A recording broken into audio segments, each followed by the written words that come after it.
Well, good morning, everyone, and welcome. I'm Janet Steele, the director of the Institute for Public Diplomacy and Global Communication, and we are so happy and so honored to be the co-hosts of today's event at the Elliott School honoring the 2020 class of International Women of Courage. Our program will feature a panel discussion with 3 of the awardees in conversation with Dr. Shirley Graham, who's the director of the Gender Equality Initiative in International Affairs. As all of you know by now, the International Women of Courage Award honors women who have demonstrated extraordinary courage and leadership in advocating for social justice, human rights, gender equality, and the advancement of women and girls. The awardees were chosen from nominations made by U.S. embassies and consulates, and since the award was created in 2007 by then Secretary of State Condoleezza Rice, the U.S. has honored over 120 women from 65 different countries. One of the awardees, Suzanne Liu, is from Malaysia, which is also the birthplace of IPDGC's own program coordinator, Yvonne Oh, so we're especially happy. Malaysia is close to my heart as well, as I do research there on journalism and also in neighboring Indonesia. In 1998, I was interviewing Gunawan Muhammad, who's the founder and at that time still the editor of Tempo, Indonesia's iconic news magazine, when he told me there are no heroes, there are only heroic acts. Although each of these women is indisputably a hero, I don't believe that any of them ever set out to be one. Instead, they were going about their lives when something happened or when conditions became so intolerable that they felt they had no choice but to rise to the occasion and to do something to make the situation better. When they saw conditions of injustice, discrimination, cruelty, violence, inequality, they stepped up and they did something. They took action, often at great personal risk and sacrifice. There's an important teaching in Islam that says that when you see something wrong, you have an obligation to stop it with your hands. And if you can't stop it with your hands, then you must stop it with your words. And if you can't stop it with your words, you must stop it in your heart. Each of these extraordinary women you will meet today has done just that. The thing that I find most inspiring about these women, and that I hope that we can all take away from meeting them today, is that none of them set out to be heroes. But when they saw something that was wrong, they stepped up and they acted, and they did what they could do to bring change. I hope that each of us here today will hear their stories and draw on their courage and resolve to do our best to live our own lives in the same way that they've shown us so admirably how to do. So let me introduce you to this year's class of awardees.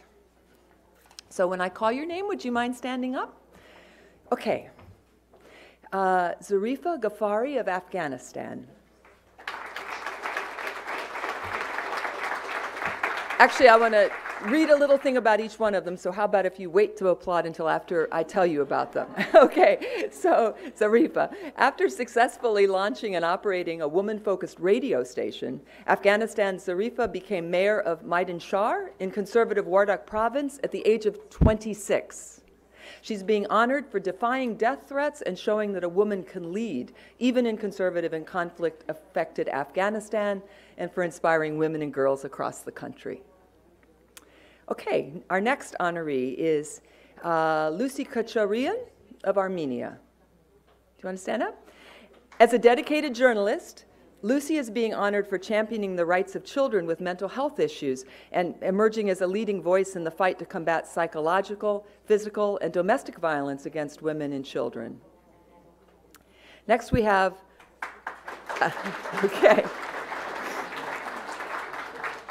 Shahla Tova of Azerbaijan, and she is a defense lawyer since 2013. She's being honored for her defense of the human rights of the LGBT community in Azerbaijan and her leadership in inspiring other lawyers to better advocate for their clients in sensitive human rights issues, despite being harassed and threatened on social media. Next we have Jimena Galarza of Bolivia. She's a journalist with over 25 years of experience. She risked her career and her freedom to expose election fraud. She's being honored for her work to support democracy and expose corruption, electoral fraud, and violations of democratic freedoms in her country.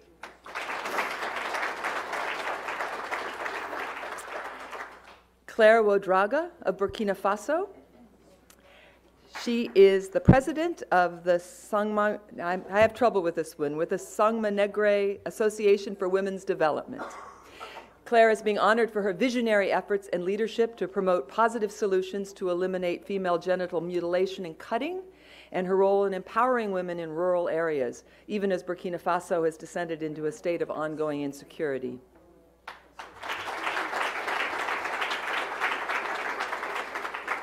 Saraygul Saubai is nominated by the U.S. Embassy in Kazakhstan. She's now living in Sweden. She's being honored for her bravery in standing up against oppression under a communist regime and not backing down from her commitment to others. She became one of the first victims in the world to speak publicly about the repressive campaign against Muslims and ethnic minorities, and her testimony was among the first evidence to reach and spark a response among the broader international community.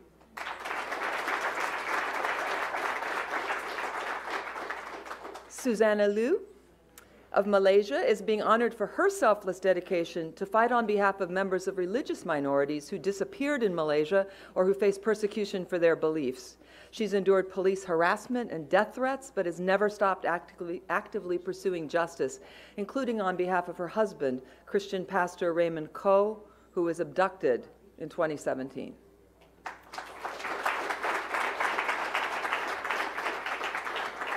Amaya Coppens of Nicaragua is one of the leaders of the 19th of April student movement. Amaya was abducted by Nicaraguan police from her residence after participating in a peaceful protest. We honor her today for her strength and tenacity in standing up for justice and against the Sandinista government, as well as her acts of kindness and generosity on behalf of mothers of political prisoners on hunger strike.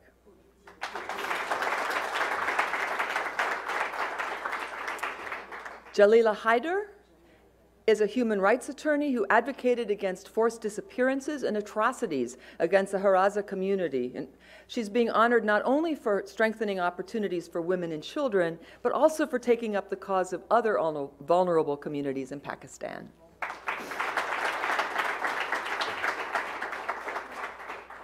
Amina Kalani of Syria.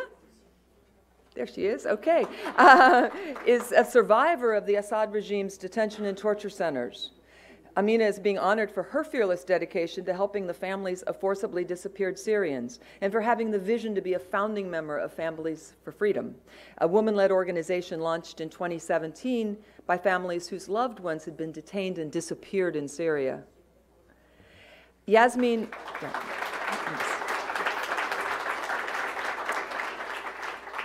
Al-Qadi of Yemen is being honored for her work fostering support for women displaced by conflict and to change social norms to empower women's meaningful participation in civil society and the UN-led peace process in Yemen. Yasmin also established the Marib Girls Foundation in 2017, which advances efforts to combat the recruitment of child soldiers and foster support for women displaced by the ongoing conflict to promote peace and stability in Yemen. And finally, Dr. Beauty Rita Nyampinga of Zimbabwe is a steadfast human rights defender and activist. Dr. Rita is being honored for her protection and respect for the rights of prisoners, especially women in detention, and fighting for a just and fair legal system in Zimbabwe.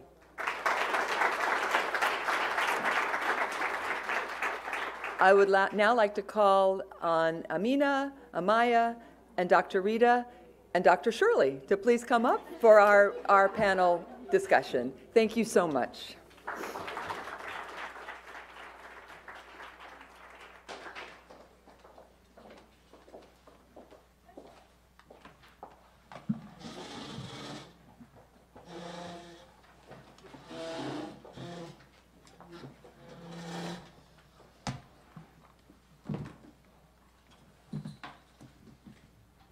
Okay, good morning. Is this turned on? Yes. Everybody hear me? Okay. Good morning, everybody. You are all very welcome, and I feel so privileged and humbled to be moderating this discussion with such incredible group of women. The way we're going to run this discussion is I'm going to begin by asking a couple of questions of each of our awardees. And then we're going to open it up to everybody here. We really do want this to be a discussion, so I invite you all to prepare your questions and to engage with our awardees. And I think I'm going to start with Amaya and talk about you and your role in the 19th April demonstrations and your role as a student leader. And thinking back to that time, I'm really interested to know, what was it that happened specifically that sparked your energy and power to take your fellow students out into the streets of Nicaragua? So hello everyone. I'm really honored to be here. Thank you all for coming here and listening to us. And the round of applause is really amazing to be here surrounded by such amazing women. Sorry, I'm going to continue in Spanish because I'm more comfortable with it. Bueno, hola, antes que todo, mi nombre es Amaya Coppens. Tengo 25 años y antes del 18 de abril yo era una estudiante de medicina. Sin embargo, bueno, en Nicaragua realmente la cosa estaba sucediendo desde antes del 2018. Nuestro presidente, bueno, nuestro dictador, ha estado en el poder 13 años de corrido y 5 años anteriormente. Veníamos viendo muchas arbitrariedades. Sin embargo, en el 2018, primero por el mal manejo, al incendio en la reserva Indio Maíz, y después por las reformas que se quisieron hacer al seguro social, comenzaron a provocar protestas que fueron reprimidas de manera violenta y completamente, o sea, sin ningún respeto a los derechos humanos, sin ningún respeto a la vida humana. Good morning. My name is Amaya Coppens, and I'm 25 years old. And before the 19th of April, I was a student in medical school. However, in Nicaragua, things have really been bad since well before 2018. Our president, rather our dictator, has been in power for 13 years straight now, and he was in power 5 years before that. However, we started seeing that he had been taking arbitrary actions against the people. And in 2018, what really set everything off was that they burned an indigenous reservation in Maris. Right, and it was poorly managed, the way that they handled the burning. And then there were also reforms that they wanted to pass to the social security system that were abusive. So people began to protest. Those protests were repressed with violence, without any kind of respect for human rights and any kind of respect for human life. Y entonces eso fue el inicio de todo. Vimos las primeras protestas, pues fueron sobre todo de señoras y señoras de la tercera edad que estaban en la calle protestando por su derecho a la pensión y que fueron golpeados por turbas, por paramilitares y teniendo a los policías al lado viendo cómo golpeaban a estos señores. En esas primeras protestas, al igual que a muchos, me golpearon y creo que ese fue el inicio, el darme cuenta de qué es lo que está pasando. Pues fue realmente y literal un golpe de realidad. Y después de eso quisieron obligar a los estudiantes de la universidad a la que asistía, la Universidad Nacional Autónoma de Nicaragua, que es una universidad pública, quisieron obligar a los estudiantes a ir a agredir a los protestantes. Incluso llevaron buses con el logo de la universidad, llevando turbas, llevando paramilitares a golpear a los protestantes.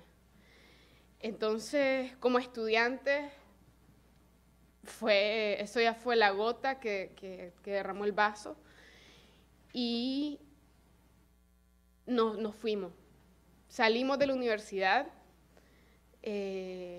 los estudiantes que estaban en los internados se fueron a medianoche a buscar dónde refugiarse, y para nosotros eso marcó el inicio. Los días que siguieron fueron días inolvidables, fueron días en los que pasamos noche y día viendo por el celular lo que sucedía en toda Nicaragua, porque todo se regó inmediatamente, y de igual manera la represión se regó, y en esos días vimos, y fueron en esos primeros días que tuvimos la mayor parte de los muertos. Contamos en Nicaragua más de 328 muertos. And when everything started that way, I started seeing how those first protests were being carried out. Elderly people were going out into the street protesting for their rights to their pensions. Those elderly people were then beaten by the turbas and paramilitary groups. Turbas are armed paramilitary groups. And so everyone could see how these people were being beaten. And so in those first protests, many people were being beaten, and I was one of them, just like many others. And that's really what showed me what was actually happening. And it was, for me, kind of reality hitting me in the face, quite literally.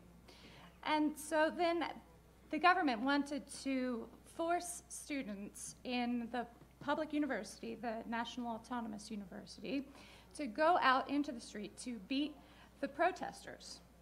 They brought buses to the universities with paramilitary groups and turbas to bring people out to beat the students. And we as students, we did not go. This was the straw that broke the camel's back. And so people were leaving the university whatever way they could. Those who were in student residences had to leave to go find some place to take shelter. And that's what began everything. Those first few days were unforgettable. We spent nights and days just watching what was happening all throughout the country. We saw these protests spreading, and with the spread of the protests, the repression spread as well. And it was in those first few days that we had the highest percentage of people killed. More than 328 people were killed in those first few days.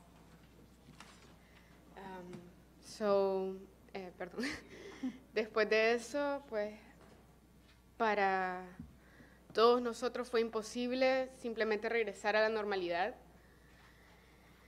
porque vimos y vimos cosas que nadie debería vivir. Y nosotros, pues, no lo olvidamos, así que seguimos desde entonces en la calle y seguimos encontrando todas las maneras diferentes que hay de protestar. Han criminalizado todas y cada una de estas maneras de protestar. Incluso lanzar globos azul y blanco se ha vuelto un crimen en Nicaragua. Y bueno, desde entonces no hemos dejado las calles. Eso ha hecho que me expulsaron de mi universidad en mi último año de mi carrera, al igual que a más de 143 estudiantes en diferentes universidades públicas. Después, bueno, nos han perseguido, nos han asediado, nos han agredido en varias ocasiones, a todos nosotros, a todas nuestras familias. Parte de mi familia tuvo que exiliarse, y pues yo, al igual que otras más de 800 personas, fuimos detenidas arbitrariamente y llevados ante un juez. Así que estuve más de 11 meses en la cárcel y todavía al día de hoy continúan más de 61 presos políticos en Nicaragua. Todavía continúan deteniendo arbitrariamente a la gente en la calle, incluyendo a estudiantes, como por ejemplo el caso de John Serna, quien durante esta semana fue capturado saliendo de la universidad donde estudiaba. And then after all of that, it was absolutely impossible for us to just return to our normal lives. We saw things and we lived through things that no one should ever have to live through. And these are things that we won't forget. We've kept going out to the streets, we've kept protesting, and we've been finding new ways to protest. But all along the way, those new forms of protest have been criminalized. In fact, now it's even a crime to go out with balloons in the colors of our flag, blue and white. And since then, we haven't left. We haven't stopped the protests. I was expelled from my university in my last year in medical school, and many other students were as well. More than 143 were expelled from the public universities. And since then, we have been persecuted, we've been followed, we've been assaulted, us and our families. Part of my family has been forced into exile, and I and more than 800 people have also been arbitrarily detained and taken before a judge. I spent more than 11 months in jail myself, and still today there are more than 61 political prisoners still in jail. They're continuing carrying out these arbitrary arrests. Most recently is the case of John Serna, who is a university student who, upon leaving his university, he was arrested arbitrarily. Thank you for that, Amaya. Just one follow-up question about the conditions. You talked about being detained. You were bringing water to the mothers of political prisoners who were on hunger strike, and yet you were detained for that. You were imprisoned for 6 months. Can you tell us a bit about 11 months? Can you tell us a bit about the conditions and then also what the conditions of your life are like now in terms of the work that you're doing? Creo que aquí cabe recalcar que las condiciones en las cárceles de Nicaragua en general son infrahumanas. Estando ahí no tenemos derechos humanos, no hay derecho a la salud, y eso en general a todos los presos que están ahí. Vivimos humillaciones constantes y más pues por ser presos políticos. Todavía al día de hoy, a pesar de que este régimen ha querido fingir y pretender que todo está bien, seguimos escuchando historias de violaciones dentro de las cárceles, de tortura dentro de las cárceles, que son realmente común entre todos los casos de personas que han salido. Por ejemplo, el caso de Freddy Castillo, que también es de Estelí. Él, bueno, ya estuvo en prisión porque, aunque nos saquen de la cárcel, seguimos siendo perseguidos. Él ha sido liberado y capturado ya en 5 ocasiones. Tuvo que exiliarse recientemente y, por ejemplo, su caso nos contó que fue golpeado, lo electrocutaron, lo colgaron del techo por horas.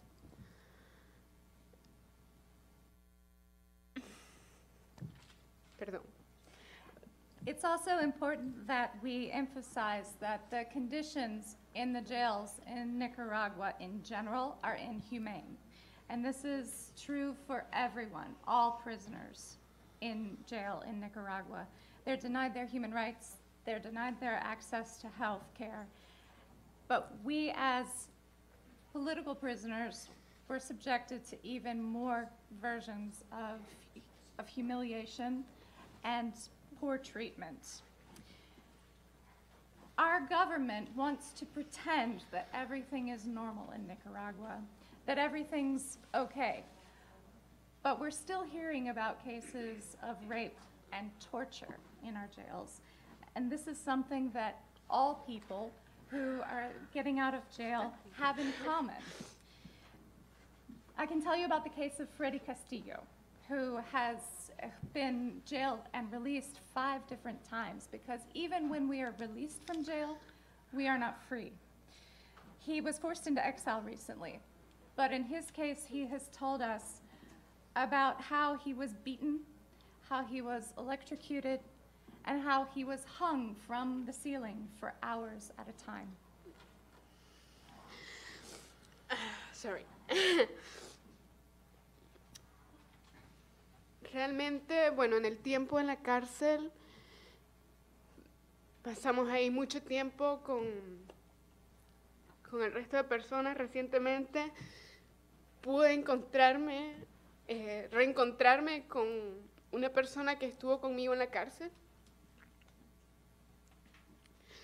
Y bueno, que también tuvo que exiliarse porque las persecuciones pues no han cesado.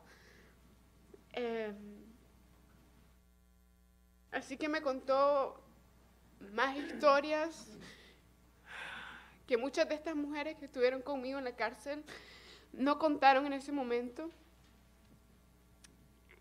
Y son cosas que siguen saliendo realmente. Y que siguen sufriendo los más de 61 personas que siguen todavía en la cárcel. Entre ellas, la única mujer presa política en estos momentos, María Esperanza Sánchez.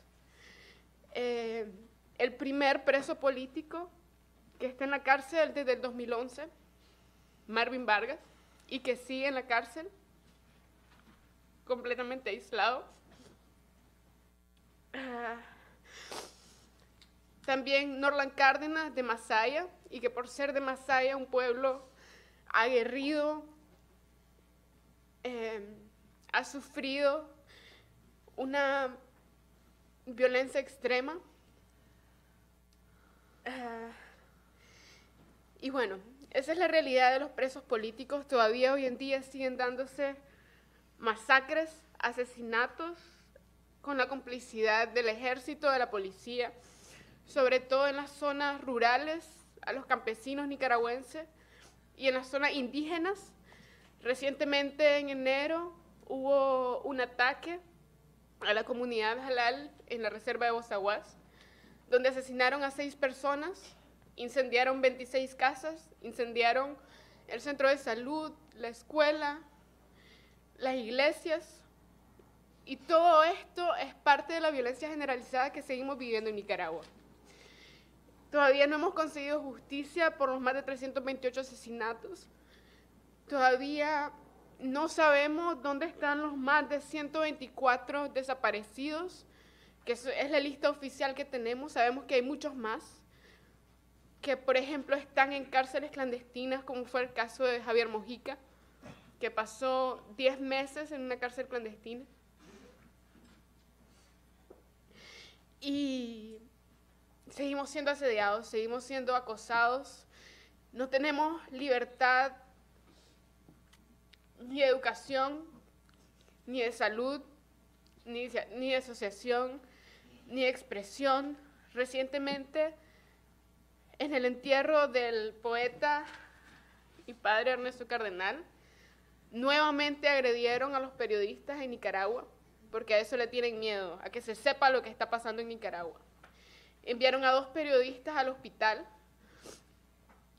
y ese es el mensaje claro que nos dan. En Nicaragua, nosotros somos ciudadanos de segunda clase y no tenemos derecho a nada.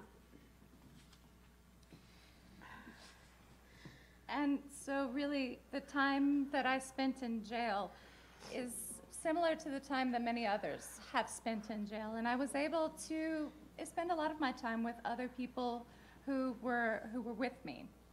I recently was able to meet up with one person who was in jail with me and who has now been forced into exile. The persecution that she suffered has not stopped. and so she had to leave. There are many stories that could be told about these people, and many women are now telling me things that they wouldn't talk about before. These human rights violations are going on, and the more than 61 people who are still locked up as political prisoners are continuing to suffer. There's the one woman that is locked up currently is Esperanza Sanchez, and as well as the first political prisoner who was locked up in 2011, Marvin Vargas. He has been kept in complete isolation. Norlan Cardenas, he's from Masaya, and from the fact that he's from Masaya, he's treated even worse. He's suffered extreme violence. And these things are still going on. Political prisoners are still being jailed. Massacres are taking place.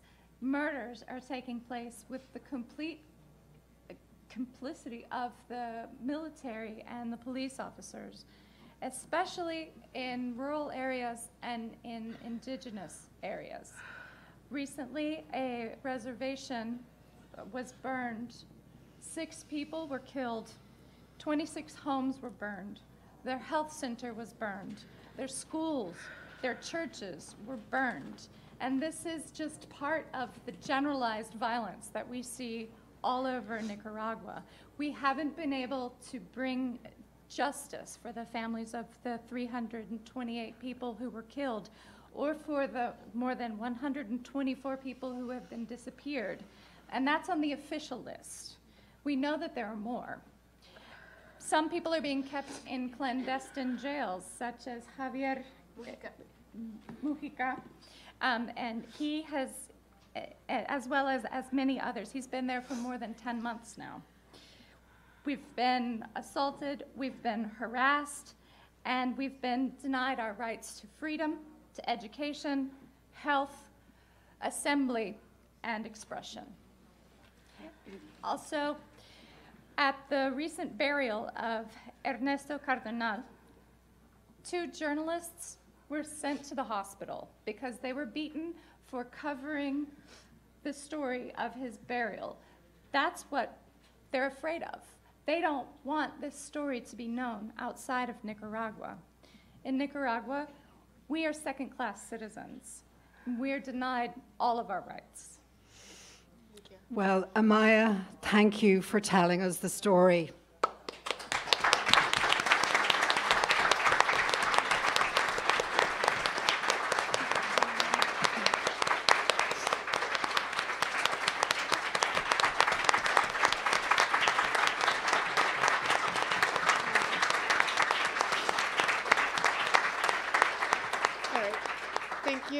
Thank you very much, and sorry, it's just such a sensitive time because I've gotten some news and I've been able to talk with people that told me just horrible things lately, and it's really hard for me to be here and to get this prize while people are still suffering in Nicaragua. So, yeah. I feel that, there are still many things going on, and I truly appreciate you all for bringing the subject of Nicaragua back to discussion, because we feel that in some ways it was left behind at some point. So thank you very much, and thank you to my amazing translator. Thank you.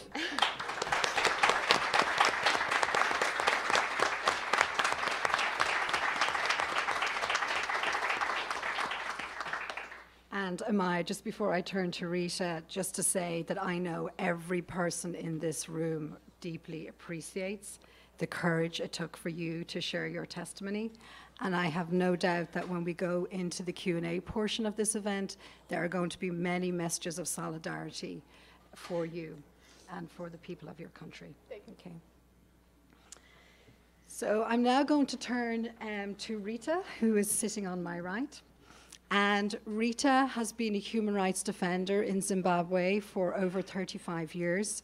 She specifically focuses on issues of gender inequality and particular women's rights issues. And she herself has also been detained in Zimbabwe. And so I'm going to just ask you, Rita, to tell us a bit about how you became involved in women's rights activism and what were the circumstances that led up to your detention. Thank you. Thank you very much. And it's an honor and a privilege to be here in the United States to share my story, my personal story. I am the author of my own story. I've gone through very difficult circumstances. In 1983, I joined a very big telecommunication industry in Zimbabwe. I was a young girl. We were just coming from independence in 1980. So most of the workers there were men, the majority were men, and young girls coming in to join the industry, because now we're speaking of gender equality. In these circumstances, I was faced with sexual harassment. Sexual harassment in many senses.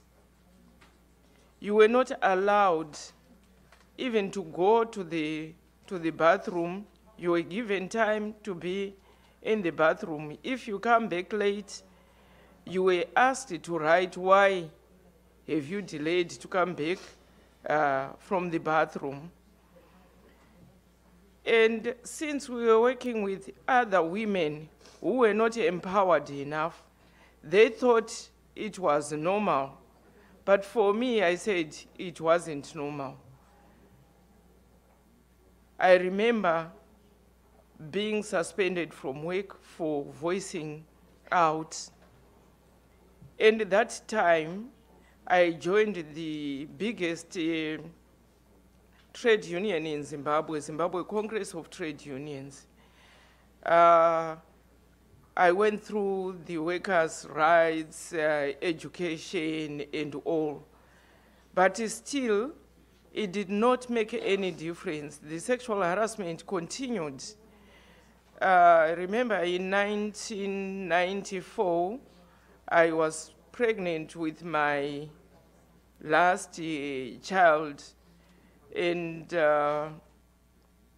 I was suspended for going to the gynecologist and taking a lot of time from there. I was suspended for 3 months without any salary. And during that time, that's when I was about to give birth, so you can imagine how terrible it was. The journey continued of fighting for the rights of women. I did not stop. I did not stop there. I said I should share with other women who were in other circumstances like mine, away from the workplace. I looked overall at how things were in Zimbabwe regarding women and women's participation, be it in political space, be it everywhere, be it in industry, in economy, and all. So I became an enemy to my workplace, at my workplace. And in 2004, I lost my job. I was fired for no reason, because we had claimed better salaries. And when I was when I was expelled, we went through the legal system, the justice system, you know, it always favors the employer. So we ended up with nothing, me and other colleagues. We ended up with nothing. And I remember there were 2 women from my department, myself and Virginia Gelila. The rest of the women were afraid to leave, to go on strike, because a woman has got to think of her family, has got to think of her extended family, and has got to think of her husband, because it's a patriarchal society. So from there, I didn't back down. It was very tough. I had children who were still going to school, but I had nothing on me or how to survive.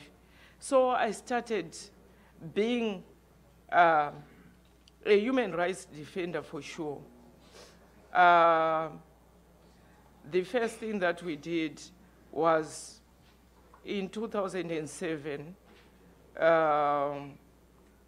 we were faced with economic challenges, political challenges in Zimbabwe due to issues of bad governance and coming up of the opposition parties, and our economy was not performing, and there were sanctions, and everything had broken down, all the systems had broken down.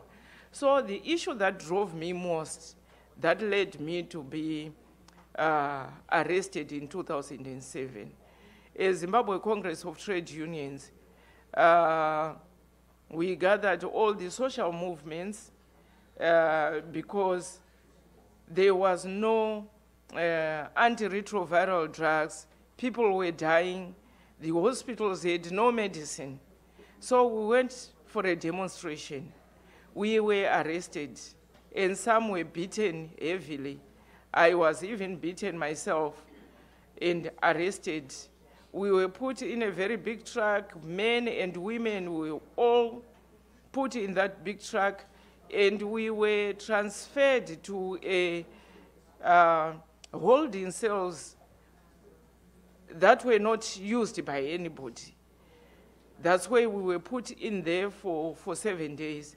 And in these 7 days, it was horrific. It was appalling. The conditions there was no water, there was no electricity, and we were holed up in a cell that was supposed to accommodate about 20 people, but we were 69 of us in that cell. There were children, there were people living with HIV and AIDS, there were people living with disabilities. We were holed up in there. So we would take turns to sleep. Others will be standing. Then those who are tired would sleep. We'll just push a little bit, then somebody will sleep. Then when you are tired, you also were giving each other chances to sleep.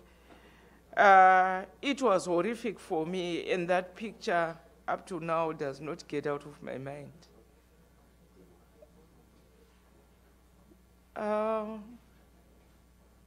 Just like all the prison stories that we hear about, for women it's very, very difficult.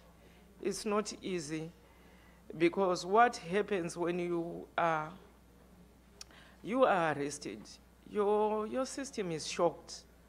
And when the system is shocked, it triggers menstruation.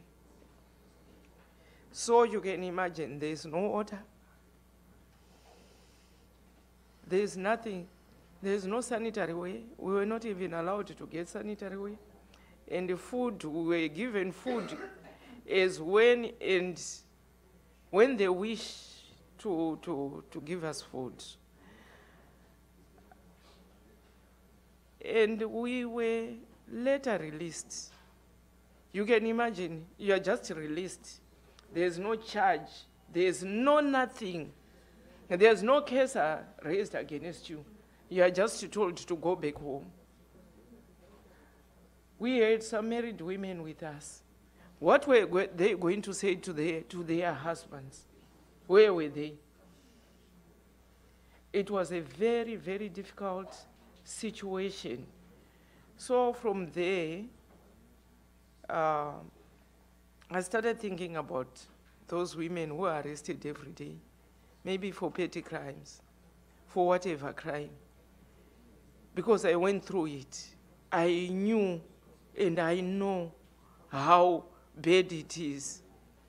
This is how I founded Female Prisoner Support Trust, to support women who are incarcerated and to advocate for improved living conditions in prisons. And it does not limit me to just say prisons or even places of detention.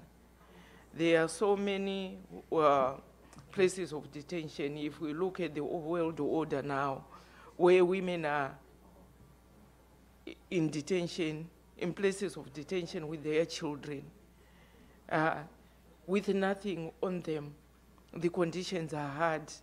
Even the weather itself, you can imagine who brings you blankets? Nobody. And most of the women, when they are arrested, their immediate families, they don't know. Like in Zimbabwe, you are arrested, you are like, I'll give an example, you are in Virginia, you are taken to Washington, D.C., that's where you are in, and your family is not even notified. So how?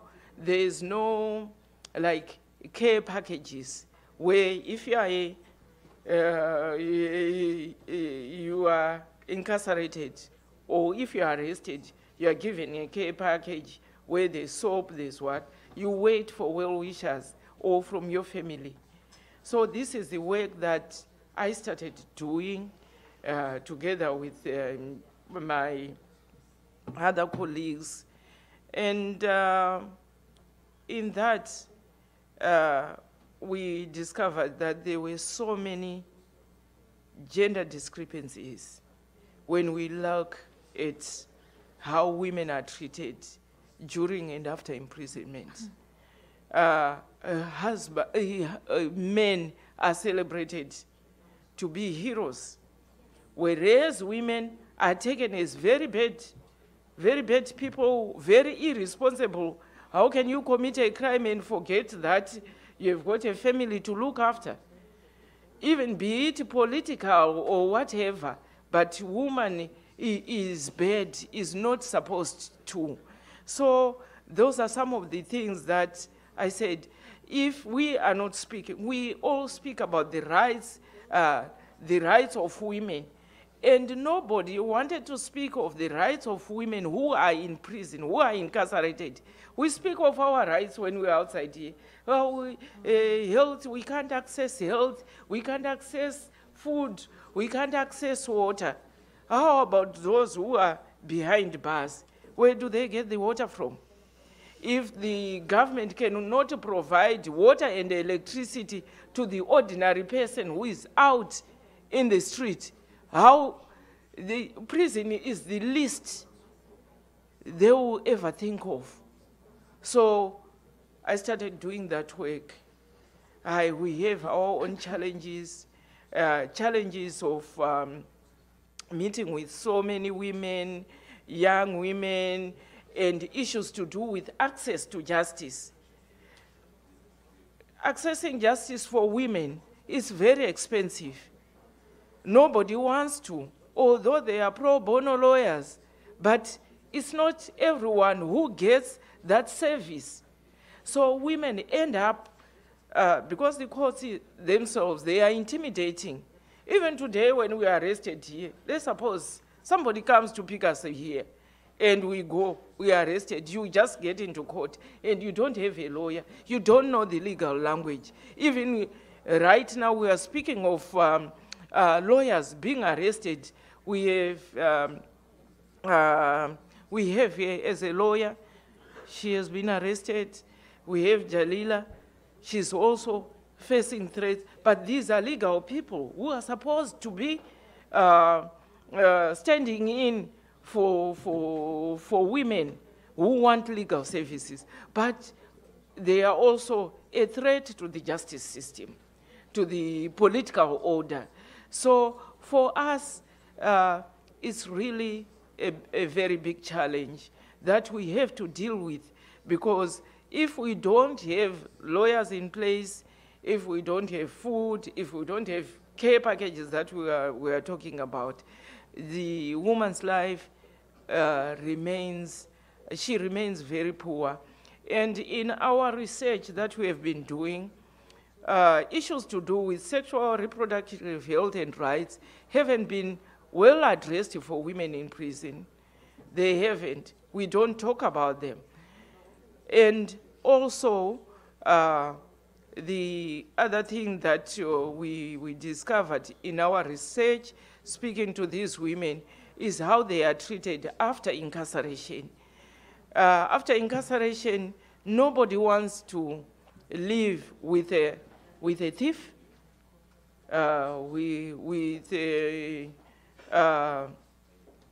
with somebody who is wayward like Amaya. They are all afraid because they don't know. People are so scared that we are a security threat. People don't want to accommodate you because they know that when they take me in, it's either the police are looking for me and they are also involved. Nobody wants to be involved. So there's lack of solidarity in there. So these are some of the issues that I really wanted to talk about, because as we were discussing as a group when we were doing our presentation, all of us, the 12 of us, who have gone through the prison system, which is not a just system. It's not a justice system. It has no respect for human rights, because the minute you speak about human rights, the quickest answer that we have, a quickest explanation, is that you are a human rights defender, you are a politician, you want to remove a government, a sitting government, you are acting against the government, yet you are not. You are speaking of issues to do with access to water, access to electricity, access to medicine, just those basic rights. But we are viewed, as we are here today, we are viewed as political misfits, which is not it. And it's a crime to be a human rights defender. So this is what I really wanted to share with you.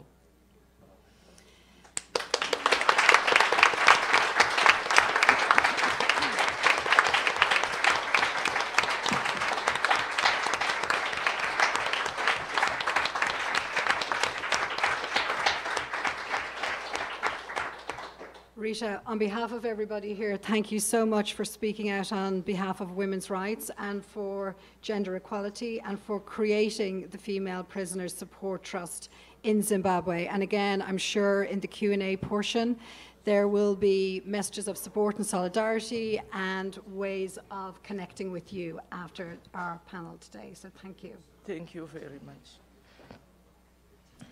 So now I'm going to turn to Amina and talk a little bit about Amina's experiences. So Amina and her husband were involved in peaceful protests in Syria and were also detained. Subsequently, Amina has set up a women-led organization called Families for Freedom. And the focus of this organization is about finding people who are disappeared or detained and very much supporting those families. So Amina, I'm going to ask you to talk a bit about your own story and specifically about Families for Freedom and the work that you are doing. Thank you.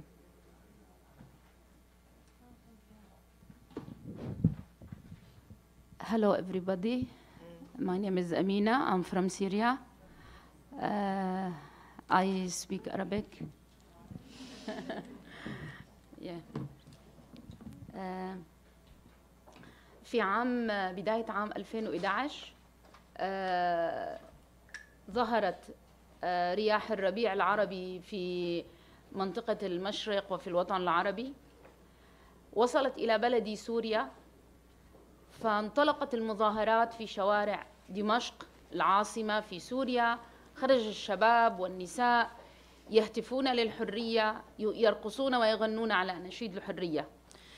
So, by the year 2011, the Arab Spring started in Syria, and all the young men, ladies, and girls, they went out protesting in the streets, dancing and singing for their freedom.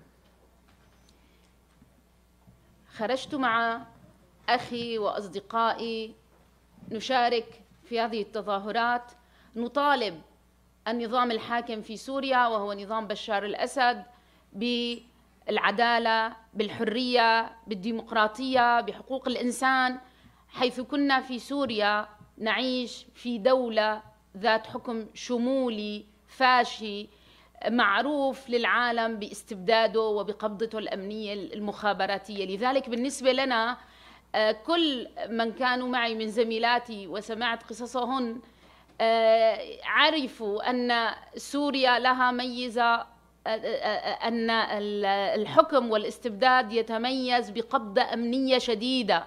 فلذلك يعني كل ما كان الهدف الأساسي من هذه التظاهرات هو الحرية.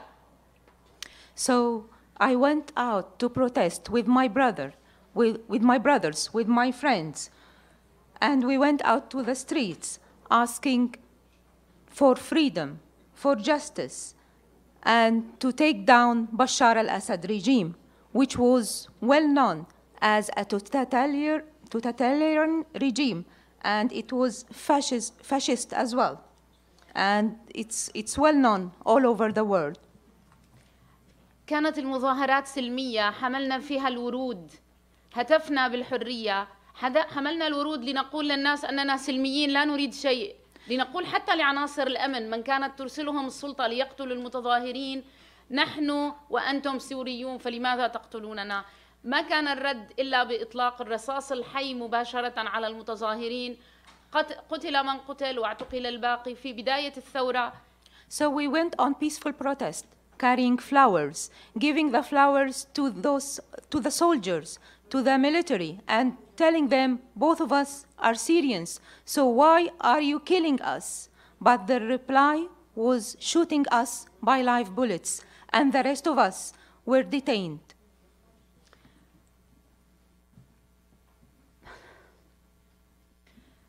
كانت هناك مبادرة من أخي مجد، وهو من قيادات الحراك السلمي في داريا ومن أصدقائه كلهم، مبادرة سميت وأصبحت معروفة بمبادرة الورد والماء.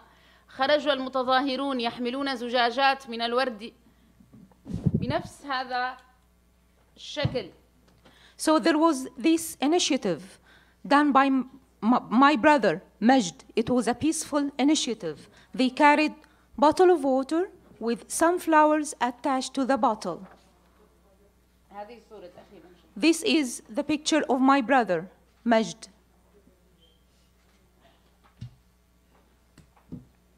كان مع هذه الزجاجات الماء عبارة مكتوب عليها بطاقة: نحن وأنتم سوريون فلماذا تقتلوننا؟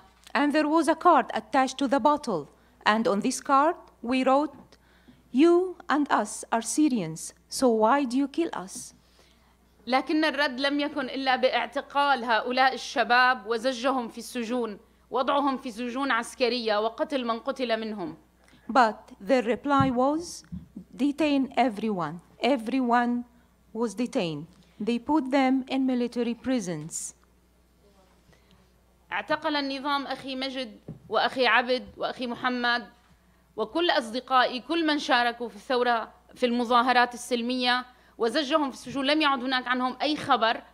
في سوريا the regime detained my brother Majd, Abd and Muhammad and placed them in military prisons, and we didn't know anything about them. في سوريا لا تستطيع أن تسأل لماذا اعتقل فلان وأين وضع وما أين السجن وكيف نزوره. ليس هذه الرفاهية لا نملكها نحن أبدا أبدا. In Syria, you don't even have the right to ask where this person was detained.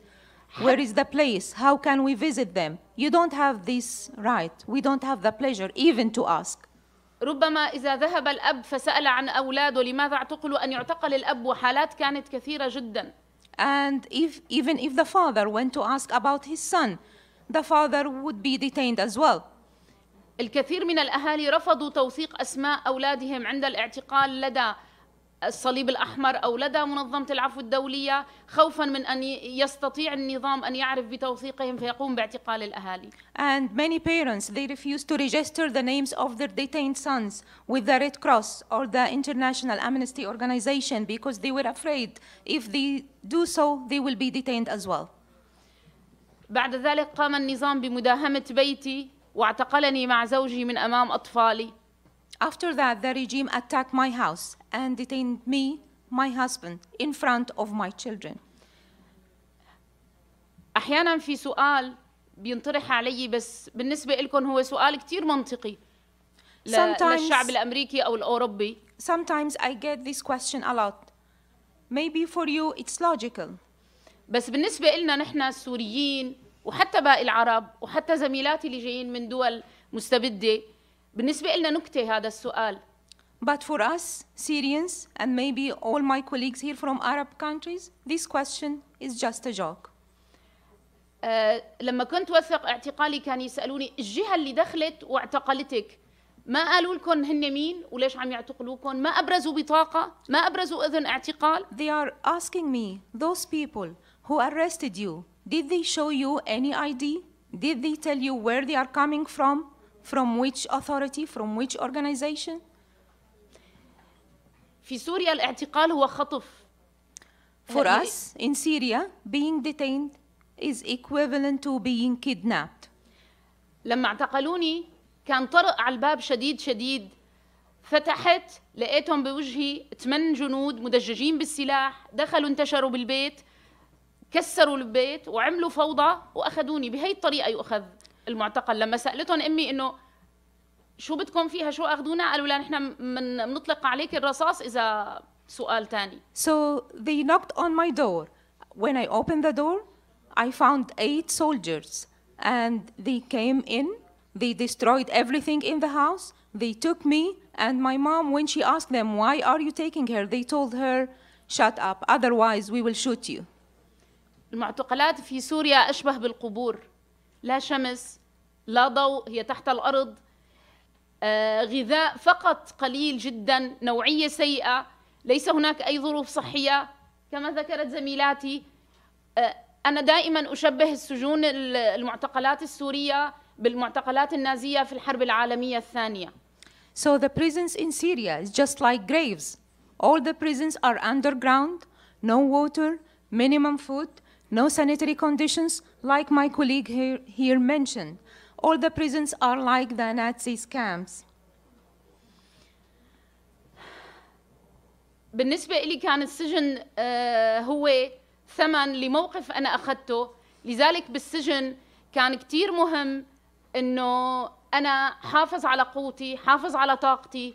كتير صعب داخل المعتقل بدون ضوء، بدون شمس، بدون خبر، بدون أهل إنك تعيش. أحياناً كتير من المعتقلين بيفقدوا عقلهم، بيفقدوا حياتهم. لا يخرج من المعتقلات إلا من كتب له القدر أن يخرج ليتحدث عن تلك المأساة.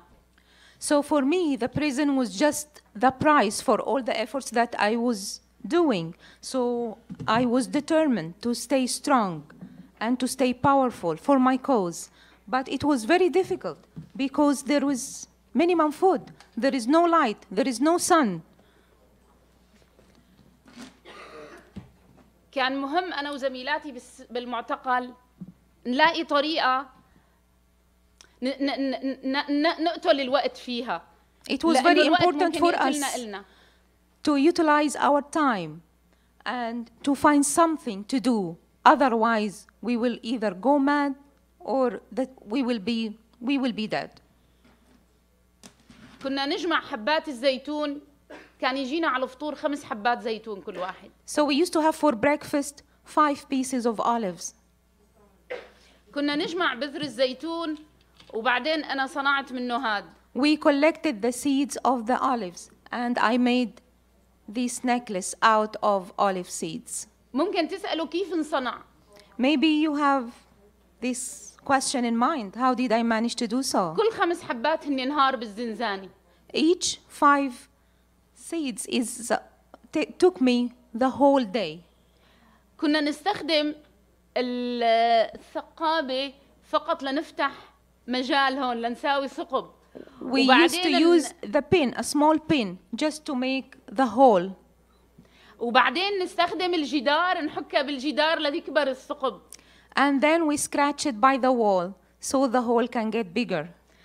وبعدين نحن لازم نحصل على الخرز بس ما في نحن بسوريا سجناء بسمينا النظام إرهابيين. So in Syria they call us terrorists, and in the prison we were considered as terrorists. So we couldn't manage to get the beads. Maybe you will ask from where I got these beads. لذلك نحن محرومين من أي حق بينما بنفس السجن في سجناء آخرين. هذول السجناء الباقيين هن سجناء محكومين قتل أو محكومين بالسرقة لكن هم يأخذون كل الحقوق. نحن ليس لنا أي حق. لذلك كنا نلجأ إلى الحارس أو الشرطي. بالنسبة إلي كيف حصلت على الخرز لجأت للشرطي طلبت منه إنه أنا بدي أشتري عقد من اللي بيصنعوه السيدات بالجناح الآخر. بعدين أنا اشتريت عقد بطريقة طبعا الشرطي رضي يجيب لي العقد. بعدين العقد إجا أنا قطعت العقد وصنعت منه العقد اللي أنا بدي إياه. So in Syria there are in the prison there was other department for the prisoners of other crimes other than terrorism which we were in.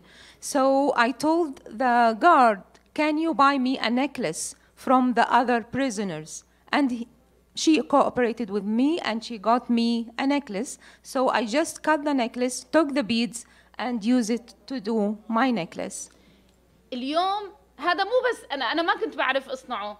باقي المعتقلات هن اللي علموني اللي دخلت. This is not only my work. This is the work of other prisoners who taught me to do it. لذلك يوم طلعت من المعتقل كان الشعور عندي مختلط بين فرحة بالحصول على الحرية وبين الألم لأني حأترك وراي نساء وأطفال هن لسه ما طلعوا هن ممكن يموتوا داخل المعتقل. That's why when I was released from prison, I had this mixed feeling. I was happy because I was released, and at the same time, I was sad because I left behind all these women and children that might have end up dying in prison.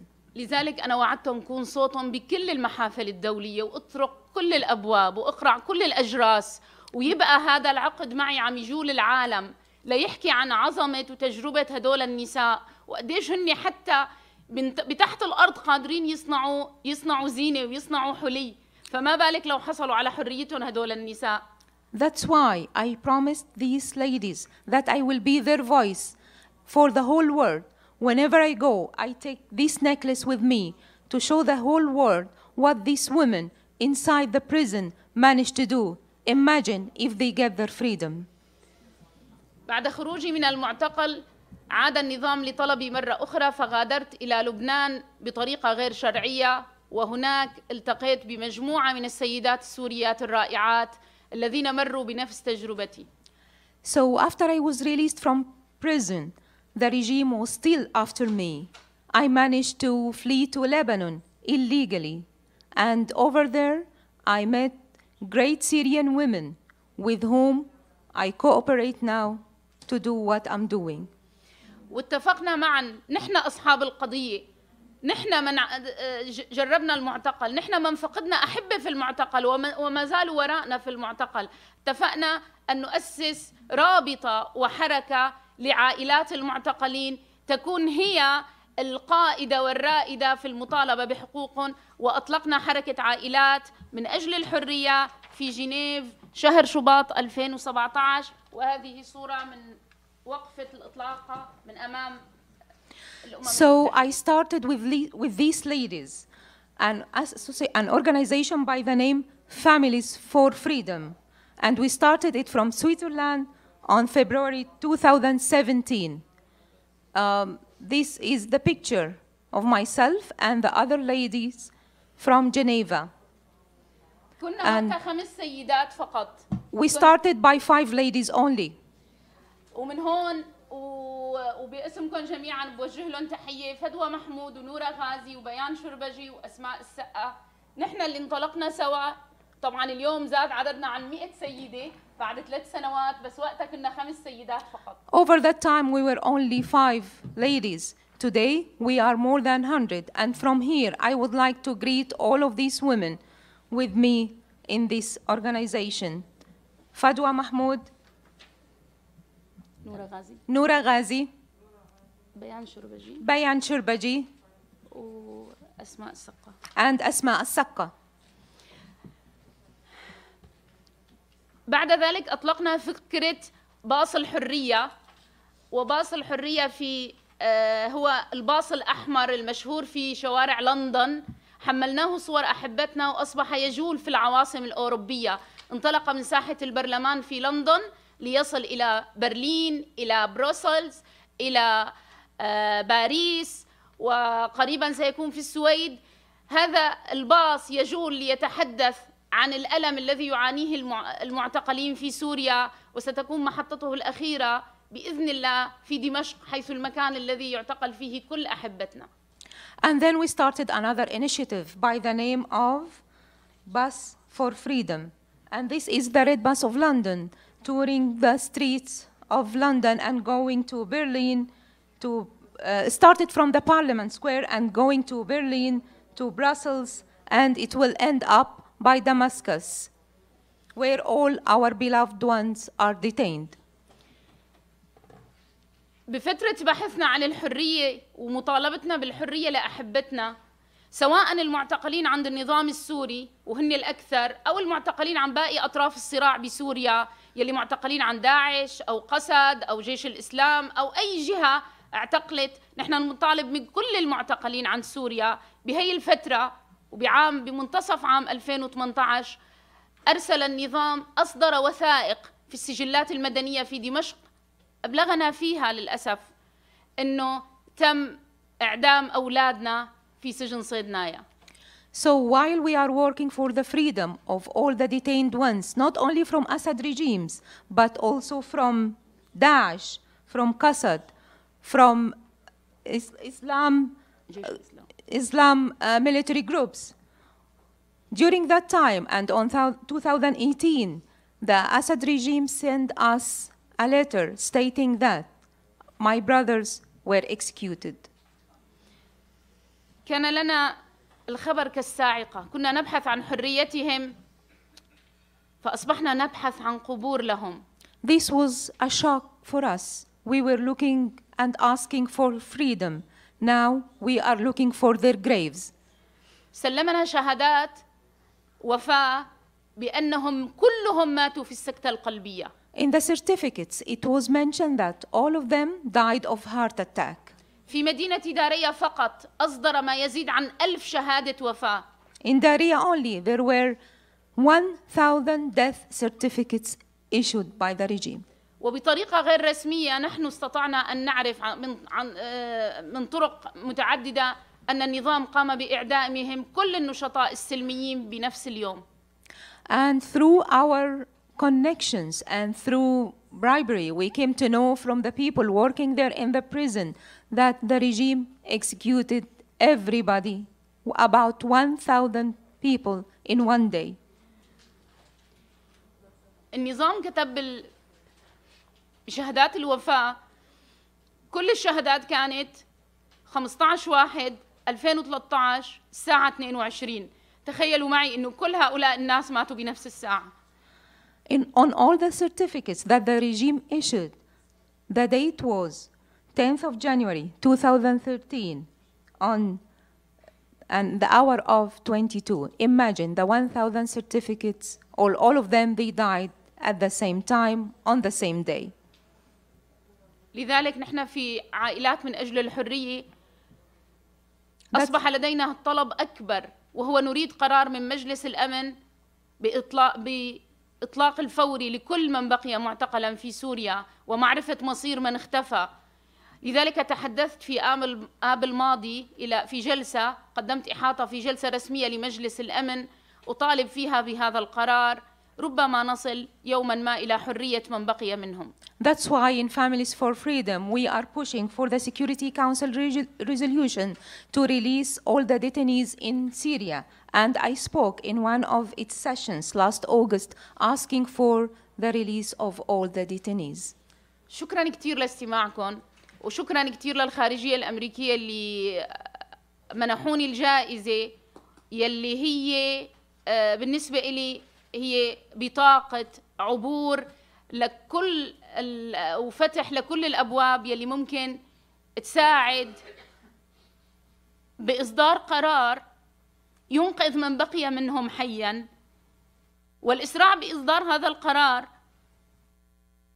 حتى لا نصبح نبحث عن قبور فقط في سوريا. At the end, I would like to thank every one of you and to extend my thanks and gratitude to the Department of State that granted me this award. This award now becomes the card for me to open all the doors that can help those who are detained in Syria and who are looking for freedom. And we don't want to end up by looking for their graves. قلت وما زلت أقول أننا في سوريا عندما خرجنا بالمظاهرات نطالب بالحرية لم نكن ننتظر جائزة، بل كنا ننتظر دعماً حقيقياً لحقوقنا للحرية في بلادنا. When we went out to protest in Syria peacefully, we were looking for freedom. We were not looking for an award. We were looking to get our freedom.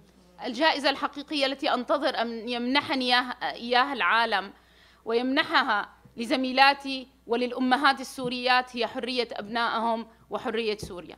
So the real award I'm looking from the whole world is to get the freedom for our children and for our sons in Syria.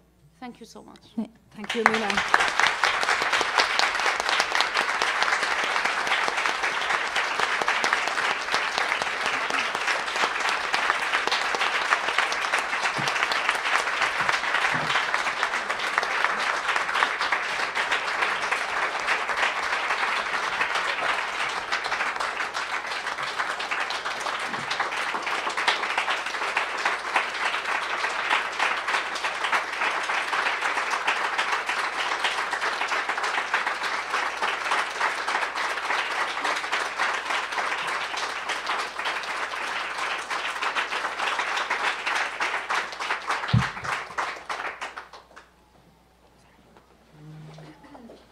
Thank you, Amina, Rita, Amaya. I've just been told that we're just running out of time.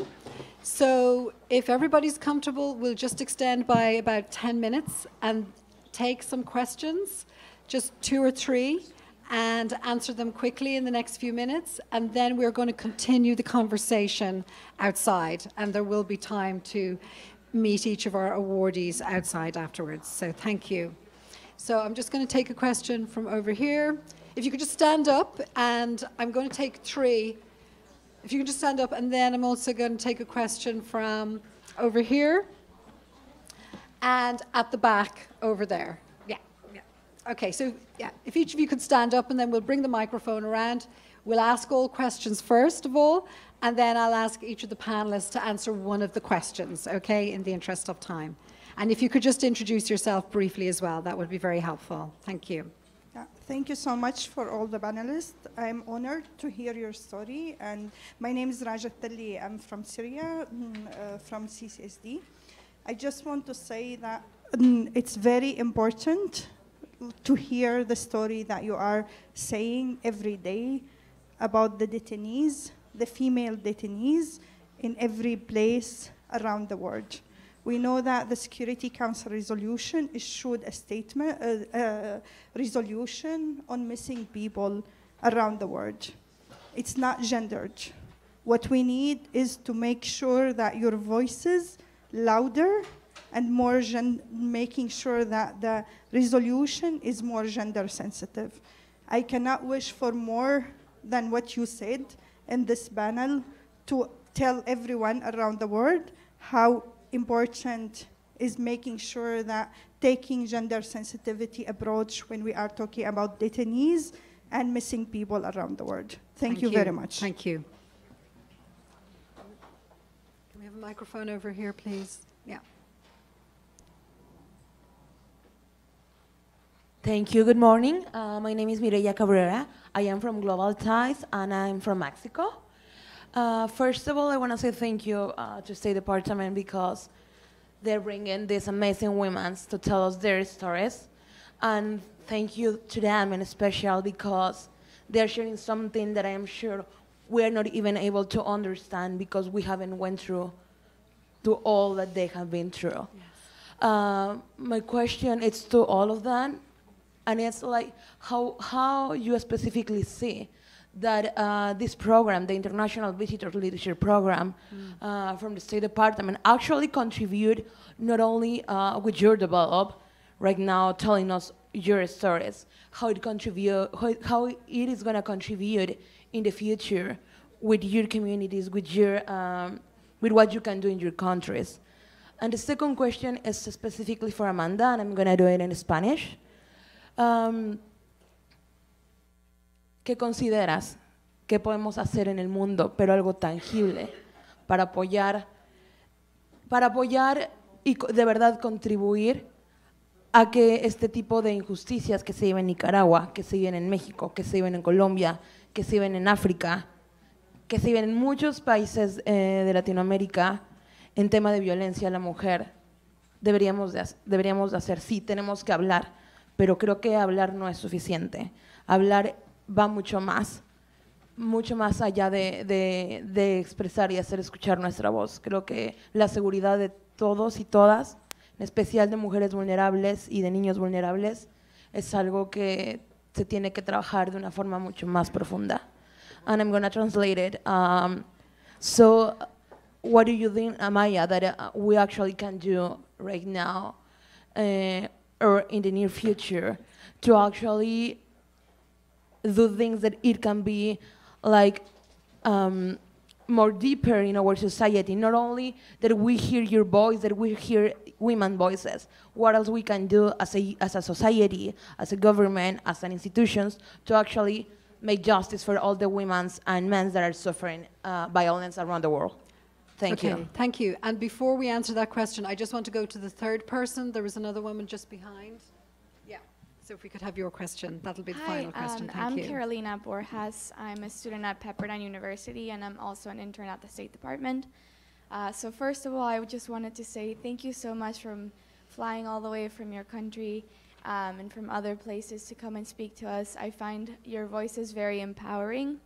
And my question to you is, how do you propose we keep the conversation going? Because Amanda, you touched on this, that you were saying the world has somehow forgotten about Nicaragua. And we always have all these issues that are going on, all these critical issues, but somehow in this world where information is very fast flowing, everything gets lost. How can we keep this conversation relevant? How do you get the audience involved in these issues? Thank you. Thank you. Okay, I'm going to start with Amaya on my left, and then we'll move to the other two panelists. Thank you. Okay. First of all, thank you for the comments, the questions. As I said before, I think this program and being here really brought up the subject of what's happening in Nicaragua, you know, which is why I'm really thankful for it, because in a sense, the discussion is brought up again. And there, as I said, there are many things going on every day in Nicaragua. It hasn't stopped. The persecution doesn't stop. Just last night, they have been attacking houses of people that were already in prison, that were political prisoners, that were fled, but they are still persecuted.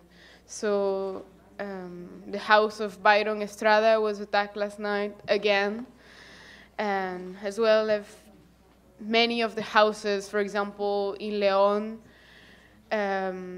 where the Alonso family has been attacked every day since 2018, where they burned down the house of Dr. Toruño, And that's just an example. It's, you know, it's something that's happening every day in Nicaragua. So I feel that the most important thing to do is to get the information out of Nicaragua, because we are submerged by it. We know what's going on, but in a sense, it's not getting out of Nicaragua. And these sort of networks and this sort of getting to know people from all around the world, you know, it increases the interest to know what's going on in Nicaragua and to share directly what's going on in Nicaragua. So I'm really grateful for this. And about what we can do about gender violence, gender-based violence, sorry. Well, we have seen an increase in violence, well, in general, but mostly targeting women in the whole region. Is not something, well, in Nicaragua there's an increase in the violence in general, but just this year there have been already 13 women killed, like 13 femicides in Nicaragua. 2 of them in Costa Rica from people that were forced into exile. And it just shows you that there's something wrong about the society, about the system that we're living in. So that's why, as women, we have stayed there in front, making sure that our agenda as women is not going to be left behind. That's why we are, and as well as other different groups that take part in the groups we are, sorry, got lost in my English. So that's why the different groups that form, for example, the articulation of social movements, which I'm a part of. And we have their feminists, we have their ecologists, members of the LGBTQ plus community, and members of many groups. We are there, and many of us were never really involved in politics before, but now we found that we really need to get involved. We need to be there to be able to talk on firsthand about what we want and not allowing our agenda to be left behind. And I've been carrying this around because it's a really big part of this fight for me. It's, yeah, the fight of feminists started way before 2018. We have been saying what's going on in Nicaragua, what's wrong in Nicaragua, what's wrong in the society. And this was made while I was in prison by a member of AMA. AMA is the Association of Mothers of April. They all got a family member killed. So they started working on memory and trying to make us not forget about their death. So it's, you know, it's adding up 3 fights that for me are really important and that needs to stay together, to stick together, to fight for actually what we want to change, which are a lot of things, not only our government, but the structure of the society. So it's that fight for memory, the fight for women's rights and equality, and the fight for the freedom of all political prisoners. This was our uniform. So, thank you.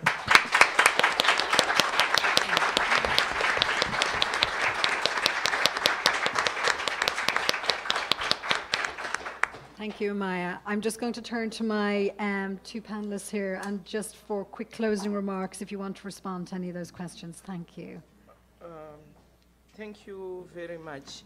What I would want to start to say is a comment that absence of war doesn't translate to peace.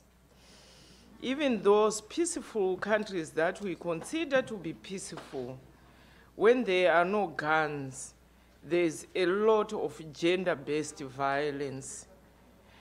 And I like the question, how do we keep this conversation live? We want solidarity, a lot of solidarity, use of social media, tweeting and retweeting, so that when we tell you that we are in trouble, you are quick to spread it, because where we are coming from, our communities, where we are coming from, I can only get hold of the American embassy, the US embassy. They will know what will be happening. So if they send out a call, please respond by spreading, retweeting that and giving comments. And on the security resolution, it should be gender sensitive. 1325 speaks about protection, participation, and all the peace. We should up our voices as women from all over the world, that it must be implemented by our governments, because some of these governments, they've actually ratified that, but they are not implementing, because to them it's political, and to them, they are the perpetrators of violence. So they will try by all means to silence the dissenting voices of women. So women, we should rise and wake up and make it, if our government has ratified that, let it be implemented. Thank you.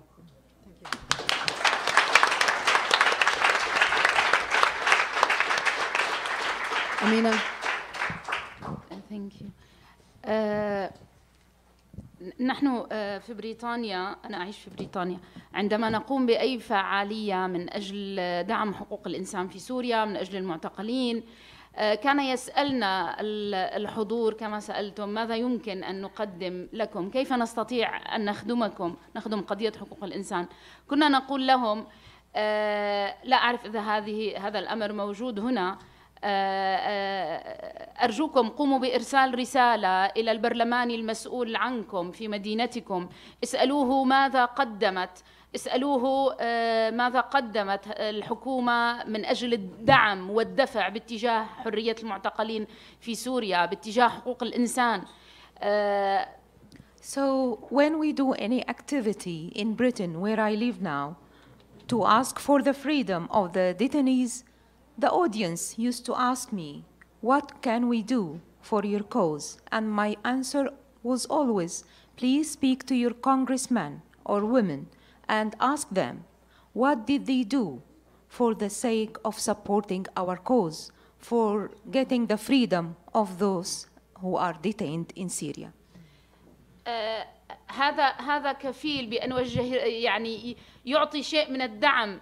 أقول دائما قد لا يحصل هؤلاء المعتقلون عن حريتهم، لكن هذا الدعم قد يحسن ظروف اعتقالهم، وهو يعني بالنسبة لنا حتى إنجاز، يعني حتى مجرد دخول الدواء لهم إنجاز. فلذلك أي خطوة لا تستهينوا بها أرجوكم، حتى مجرد التعليقات على تويتر الداعمة لحقوق الإنسان، وخاصة أن اليوم النظام يسعى إلى حذف كل المقاطع التي تثبت، مقاطع اليوتيوب التي تثبت الجرائم بحق المعتقلين. فلذلك كل هذا يوجه رسالة منكم، من الشعب الأمريكي إلى المعتقلين والأحرار في سوريا، أنكم متضامنون معهم. هم طلاب مثلكم، كثير من المعتقلين كانوا طلاب جامعات، فقدوا جامعاتهم الآن، كانوا يدرسون الطب أو الهندسة وهم الآن في السجن. هي رسالة تضامن قد تقدم الكثير حتى لو ظننتموها هي قصيرة. شكرا لكم. So this will support our cause, even if they don't get their freedom, but this will improve the conditions of the prisons. They will manage to get some food, some medicine. So your participation is very important, even if sending some tweets asking for supporting human rights in Syria. these tweets will help to improve the conditions of human rights and of those who are detained in Syria. They are students like you. Many of them are students of medicine, and many of them are very young, and they are still in prison. So please help them by any means. And thank you. Thank you.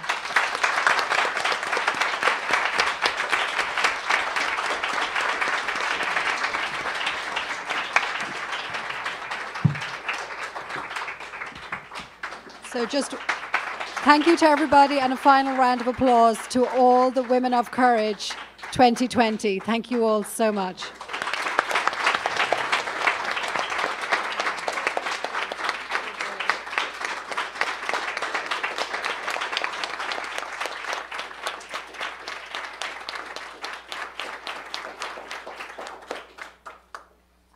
Go outside, and I think there's probably still some more coffee and tea out there, and we can continue the conversation. Thank you all. Rita.